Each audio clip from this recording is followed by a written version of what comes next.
Hello, friends. This is Opportunity Uplift. I am super excited to launch the first part of our college application process series where I'm going to walk you all through applying to college from point A to Z, right? So, again, you're starting August and September, going all the way up until June once you hear back from colleges. So, this first part is going to be who is in your court. So, as a disclaimer, we're not going to dive deep into like the Common App or the college applications itself, but this is almost taking a step back to walk through again, like who is supporting you in this process, because it's really important to know that ahead of time.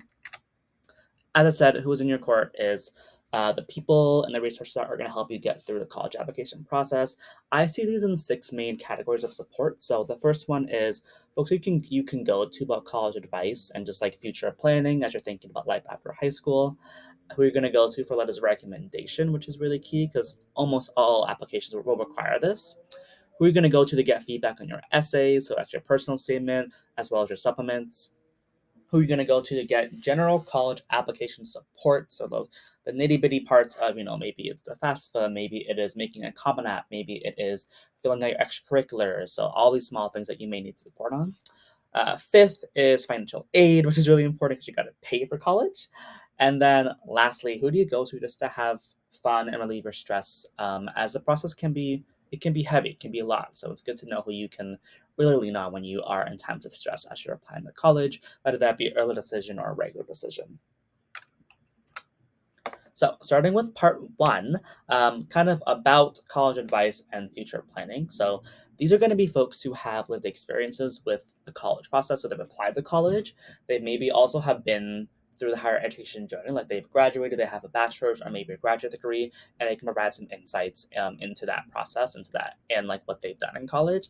And then also, these may be folks who have similar career paths that you're interested in. So, for example, if you want to go into engineering, right? Maybe you're talking to a software engineer who applied to college, went to college for that, and now is in the role that you're hoping to have in the future. Again, you don't have to know what you want to do, but if you do, it might be nice to talk to someone who was in that career and is professional. So there are three folks you can talk to. One is like mentors and coaches. So maybe you have a formal mentorship program in your school, or you have these informal mentors and coaches in your life that you can lean on to and speak to. Also, older family members. I do recognize that not everyone may have family members who have been to college. So I'll preface this is not the right fit for everyone, but if you do have an older sibling or maybe an adult in your life who is considered family that has applied to college and has been in your shoes, they can provide some insights, again, into like what they had to do to get to where they are today. And you can use that information to then plan accordingly as you think through again, like what your college list looks like and what that process looks like for you. And then lastly, you can actually reach out to alumni at universities and colleges you want to apply to. For example, if you go on a site, many of them will have quote unquote alumni stories, which will have the name of a recent alumni, and it could have their LinkedIn or their email. And you can reach out to them as well. Cold outreach to see if they're willing to have a coffee chat to share about their experiences. So you can learn a little bit more about the college, their program, and to see if it is a good fit for you. Again, they may not all respond to you, but 9 times out of 10 people are usually willing to give back and to speak about their spirit, about their story and their experience at college. So it doesn't hurt to reach out to alumni to get their thoughts. Second is letters of recommendation. Almost all colleges require this, so you do need to have a letter of recommendation. Sometimes it's one, sometimes it's two, sometimes it can be up to three or four, depending on the university. So these are folks who hopefully have taught you for 1+ years. And when I say taught, it could be in a setting in like high school, like actual like classes, like English, math, science, or it could be in another setting in terms of like athletics or extracurriculars. But again, they should know you for more than 1 year because again, if they don't, they may have trouble speaking into who you are as an individual and what your passions are in and out of school. They can speak to you beyond your grades. So, right, if you do have a teacher, you don't want them just to say, like, hey, they got a 4.0, they got an A, they're really amazing, they participated, right? That will be a very dull like, recommendation. You want someone who, again, like, kind of has gotten to know you over your time in high school and can really, like, make some time in their life and in their day to write you a really strong letter of recommendation that's going to speak to your character, your academics, your interests, and your passions, and can really, again, be an advocate for you as you're applying for college. Um, and again, you'll want to also be able to share with them, right? What are your interests outside of school too? Because a lot of applications and admission officers want to see again, like, are you someone who is active both in and out of the high school setting, and would you be a good fit for them on campus that you're applying to? So, three main folks here. One is generally teachers. I recommend, if possible, finding a teacher who you've um, known for 1+ year, but again, who has maybe taught you more than once. So maybe they've taught more classes, so you've been in their classes in more than one setting, or maybe they're also an advisor for your club or another way that you're engaging in school. So again, they have a lot of insights that they can provide and anecdotes when they're writing their letter of recommendation. Two is a lot of different schools and colleges will actually allow you to do like a optional or like additional letter of recommendation that's not a teacher. So that can be like a mentor or supervisor. So for a mentor, maybe it's someone who you've worked with in the coaching program, mentorship program outside of school that can really speak to your interests, your backgrounds, and just who you are as an individual and why they think you're so amazing when you're applying for college. And I think a supervisor can speak on the other end in terms of like your career, sort of like the essential skills that you're bringing in life, whether that be communication, time management, all these other things as well to boost you up. So you're a well-rounded applicant. Like ideally, you would have, one or two teachers and then a mentor supervisor as a letter recommendation to really, again, show yourself as a well-rounded individual. So they're sort of seeing you as a candidate sort of in school and how you're performing and your passions, and also what you're doing outside of school as well. So you look like you're well-rounded. On to the third. Feedback on essays. So, as you all know, when you're applying for college, you need to have a personal statement, and many colleges require supplemental essays, which are just additional essays that they want to read into to be a part of reviewing your application. These are very important because it's kind of like one of the main ways they get to know you as an individual from an admissions standpoint. So, you want to get feedback on your essays. I will say you don't want like 30 people looking at your essays because you don't want too many sort of cooks in the kitchen.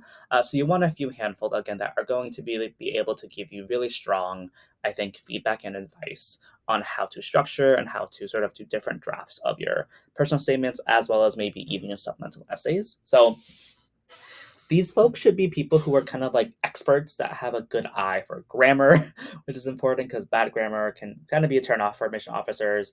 So grammar, concision, which concision just means like, again, how are you condensing what you're writing and not sort of rambling, and also general like are good writers. They can offer concrete constructive criticism to improve your essays. So you don't want someone who's just going to give you appreciative feedback, but also constructive feedback as well to create a very powerful personal statement that's going to catch the eye and really bring in the admission officer to want to admit you and put you as a candidate for the university you're applying to. There are a few folks who would be good for this. One, I always tend to trust English teachers because their background is writing. They went to school, undergraduate for it probably. They probably got their master's in either education or writing, and some of them even have a PhD in English. So they're like the creme de la creme of like writers, especially in terms of like grammar and concision. So they'll be able to give you that really raw feedback that you can use to have a stronger essay, and maybe even a shorten your essay if you're over the word count or over the limit of what the school is looking for. Tutors, so that could be tutors that you've hired, or maybe free tutors in different programs that you might be in that are helping you academically, so they can provide that insight. Guidance counselors are good as well. They have a background in sort of college admissions and understanding what it takes to apply. College students too, so again, leaning on folks who have applied to college before and have actually written personal statements and supplements. They can provide you, again, really, really good feedback too, because they went through it and they kind of know what it takes to get into that university or that program. And then mentors as well, who may want to just, again, give that like third or fourth eye on your essay from a different point of view, right? Not like an academic point of view, but as like I know it as an individual point of view. Let me give you some feedback on what I'm seeing in your essay. And then going into the fourth part of the supports is general college application support. So what does this mean? Again, as you're applying to college, it's not just essays. There are so many parts of the admission process that you may have questions on. So who can you go to for these questions? And these are folks who have ideally they've applied to college before and they've gone to college. Also folks who have actual experience supporting high school seniors to apply to college and can hold you accountable to stay on track to submit your application. So, as I said before, it can be actual college students. So maybe you have a mentor who's helping you through it or a tutor. It can be older siblings. Again, if you have an older sibling and have a privilege to have one who's applied to college. They can probably help you through it and again keep you on track. Access programs. So I'm going to go about this in the next part of this video, but there are multiple virtual and in-person college access programs that are free that will help high school seniors who are first generation or low income to go through the college application process so you're not alone. And also guidance counselors too. I'm pretty sure depending on the high school you're going to, they will require check-in points to see like where you're applying is a good fit. Um, to apply to. And if your school has the resources, they also may have like a college success or access program or department in the school as well. Like it could be in the career office or in again the guidance office as well. They may have a dedicated person to help you through. Again, it may not be every school. Some schools may have this. I know that I had this in my school, so it kind of just depends on how your school is set up. But again, these folks are going to be important to make sure that you are on track to apply for college. And then fifth, a scary topic, but an important topic is financial aid because I want to make sure that each of you are getting scholarships and merit grants when you get into college, so it's not too expensive for you. And these are going to be folks who are understanding and aware of your financial situation, that they can read financial aid packages and bills, and they also understand how to go through the FAFSA, CSS, and different tax processes when you're applying to college and also then paying for college. There are only three key people I would trust in this sense to do this. So, one, it would be parents and guardians because one, typically you have to have a parent as a part of your FAFSA or CSS. So that again, FAFSA and CSS are the main ways to get financial aid, right? It helps to determine what is your need for a scholarship or financial aid or need-based financial aid at a university or through the U.S. government. And typically, you have to have a parent and guardian. There's ways to bypass this that I will share later in a future presentation. But typically, you have to have them unless you're like an independent student. And again, they're going to be the ones who are going to help you through this and make sure to provide their tax information and yours so you can complete those processes in time. Two will be financial aid experts. When I say experts, typically these means people who have training in the FAFSA and CSS financial aid. So it might be guidance counselors, it might be folks who are just again at your high school have this experience, or it could be actual financial aid nonprofits that are helping you. Like for example, U Aspire is a great one that's virtual, and I can share about them later. Or it might just be actually calling the school and asking to speak to their financial aid department because they may also give advice on that as well. And many universities also have like financial aid boot camps as well that you can look into that will prepare you to apply for the FAFSA or the CSS as well. And then lastly, if you have a college advisor, whether that be one that is free or one you're paying for, they should also have expertise in the financial aid process. Last but not least, I believe it's very important that you're also like enjoying your last year of high school. It's your senior year, so you deserve to have some fun. I recognize that you have to apply to college, but again, it cannot take over your entire life, especially if you have academics, extracurriculars, athletics, whatever it is. You should also be able to, enjoy your life too. So when I say stress relief and fun, it's really for your own well-being too. So you know who you lean on when you're really stressed or you're overwhelmed, and they can hold you accountable for also getting rest and showing you a good time. So it can be your friends, it can be maybe an older sibling, it can be people at work, coworker, whoever it is that shows you a good time. Also use them too, so you have those rest periods as you're applying for college, because you also deserve again just to have a wonderful last year of high school to make memories and experiences too. Okay, I need to take a sip of water. You didn't see me do that, but I'll take a sip of water. So again, if you need to pause at all in this video, take a break for yourself, please do so. It's a long video. Bio breaks are important. I just took one myself. So on to the second part. I want to talk a little bit about college application resources. Many are free, some are not. So again, I will tell you which ones are free and which are not. Oops, there's a grammar mistake, but whatever. But there are many resources that will help you get through the entire process. I forgot this is typo 2, sorry, but it's not the 6 main categories, but it's the 4 main categories of resources, which is 1, test preparation, 2, scholarship sites, 3, college access organizations, and 4, college research sites. So there are countless testing preparation sites that you go into. I'm just listing the ones that I know that I've personally either one use or two have had friends and other people in my life use before. And again, these are not all free, but again, it depends on your circumstances as well. If maybe you're someone who has the means to pay for these, and if you don't, we have some free ones in here. Starting from the top one, which is Magoosh. I am a huge proponent of this one. I actually use Magoosh myself to apply to take the GRE and have my scores increase. But it's a guided or self-paced again platform to do testing preparation. So they do the GRE, they do the GMAT, they do college admissions, the TOEFL, which is like for learning the English, learning different languages, the SAT, the ACT, the LSAT, the MCAT, and the IELTS, which I don't know what that is, to be honest, but whatever. It's a wonderful platform. I love it a lot because when you actually pay for it, and it can be $90 to $219 for 6 months, depending on which one you get. It's built to do one to actually reteach you topics, whether that be in math, English, science, and do testing videos. So again, it shows you how to solve a problem if you get it wrong, and then it has practice tests too, whether it's for the GRE, the SAT, or the ACT. It includes those practice tests to sort of see how your scores are increasing. And as you're doing more and more practice questions and more of the knowledge checks, it kind of shows you again, like what is the range of score that you will get for the specific test you're taking. So I support it a lot only because I've actually used Magoosh before in my life. And again, it helped to increase my GRE by 5 points. But that's my personal experience. Two is Khan Academy, which I'm happy to say is fully free because it is nonprofit.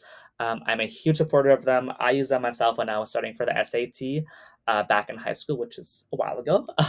But they're great too because again, everything here is sort of like free online courses, a video guidebook. So again, you can rewatch the videos, you can pause them, slow them down, speed them up to learn about different topics like math, science, SAT.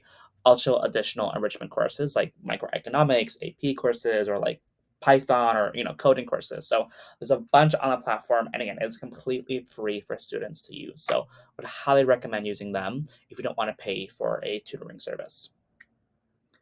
Three is Kaplan. They're in general like they do almost every single standardized examination preparation, and they also support undergraduate and graduate school admissions. They're on the pricier side of $500 to $2,000, but they're also one of the premier um, preparation sites like in the country. So they are well known. I've had a friend or two use them, and they've been helpful again to like increase their scores as well as get some tutoring for admissions for college or graduate school. Four is the Princeton Review. Their prices kind of vary, but again, they are very wide ranging as they provide preparation and tutoring um, for subjects like from kindergarten all the way to being a high school senior. So almost every subject, as well as the SAT and the ACT, as well as college, graduate admissions, and also like professional preparation. So like if you want to be a certified public accountant, they have like a course for that. So they kind of hit on a lot of different topics and a lot of different career pathways. And the prices can be kind of high, so that's why I put vary. Take a look at it. The fifth one is Prep Scholar. They're mainly, again, for testing preparation only for high school, college, graduate school, and it ranges from $400 to $1,000. Sorry for the typo. Lastly is the College Board.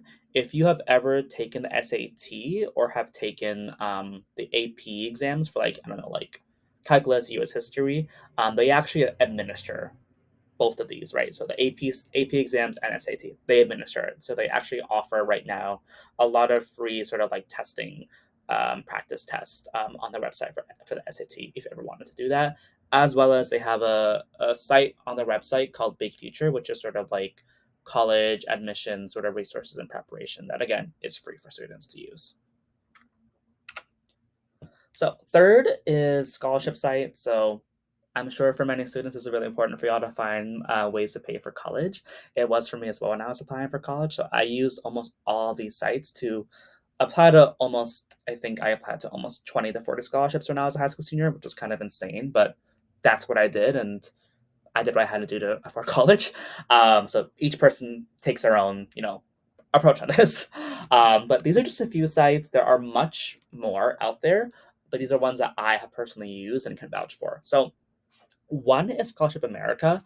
This is actually a nonprofit that helps to distribute scholarships. So that means they will partner with either another nonprofit, another organization, corporation like Amazon, right? to be the main to be the kind of the platform for you to apply to their scholarship and then to give you the money, right? So for example, let's say Amazon is offering a $10,000 scholarship for engineers, right? They partner with Scholarship America to distribute that money and to also be the provider, to be the administrator, to do the application process and to review applications on behalf of the organization too, in partnership with them. So on their site, though, you'll see a bunch of scholarships, sort of like A to Z, based on location, based on region, based on subject, that you can apply to because they are the main distributor. And you'll see then who they partner with as well to apply. Second is bold.org. They're also another scholarship distribution organization, but they sort of categorize scholarships based on like major, location, academic year. So there's some filterable abilities in there. I think they've up to today they've almost distributed over $35 million in scholarships. So they're really wonderful. They're also purple. It's a really pretty user friendly site that I personally enjoy because it was just easy to look at and like not ugly or off-putting, but they're really wonderful. Third is Scully, which I think is now owned by Sally Mae, but they're actually an application that you can use on your iPhone or maybe your Android to again filter and match yourself with different scholarship opportunities. Fourth is Unigo. It's another platform too that matches students not only with scholarships but with colleges, with internships, with student loans, majors, and careers. And then lastly is Peterson. Is there a college and a scholarship search platform? If you do want me to sort of like make a resource link or document with all these, let me know in the comments. Okay, home stretch, y'all. These are some sites that you can use to actually research colleges as you're forming your list that you want to apply to. So the first one is the U.S. News. They tend to do like quote unquote best college rankings based on location, subject, and enrollment. I will say some of the rankings to me aren't as accurate. I don't really know their um, I guess like the data they're using or like what is the rationale. Some of them aren't the best, but again, it's still like a good vibe check. Again, like what are the lists that I want to look at and where do they tie up to? But I wouldn't use them like solely, right? I would like use U.S. News in conjunction with some other research platforms. But they're not bad. That's what I will say. It's just like I've never really understood like where they get their quote unquote rationale from. Number two is college data. This is great if you want to use a platform to help you figure out like what is your chance of getting in based on like your GPA and your test scores. They have a platform for that, so it's like a college search tool to like play or plan out your list. Three is College Confidential. I'm sure many of you probably heard about this before, but you can access information on like almost most of the colleges across the US, planning tools and online communities. So you actually see a lot of like forum posts on College Confidential saying like, Columbia University class of 2025, right? Where people will like put in their stats and rankings to sort of see like if they got in. So you can like meet other students who are applying and other people who will potentially be in your at university you're going to be at. So really wonderful platform as well to use. But it can be stressful if you're kind of like waiting to hear results. But also then you get insider tips, like maybe someone already has heard back to get off the wait list, or maybe someone has heard back from early decisions and you have an updated timeline. So a lot of like sort of like stressors, but also like maybe stress relievers in that platform. Number four is Niche. They offer like very, very thorough profiles on different universities across the US. So you can sort of make a best informed decisions. And they have really fun and unique sort of like top 25 lists, would it be, like for this major or for this beautiful campus or, for, the most value you'll get out of the college, right? So it does have a more, I want to say, fun vibe to it, and also a really good user friendly platform too, compared to like US News. And then lastly is college results.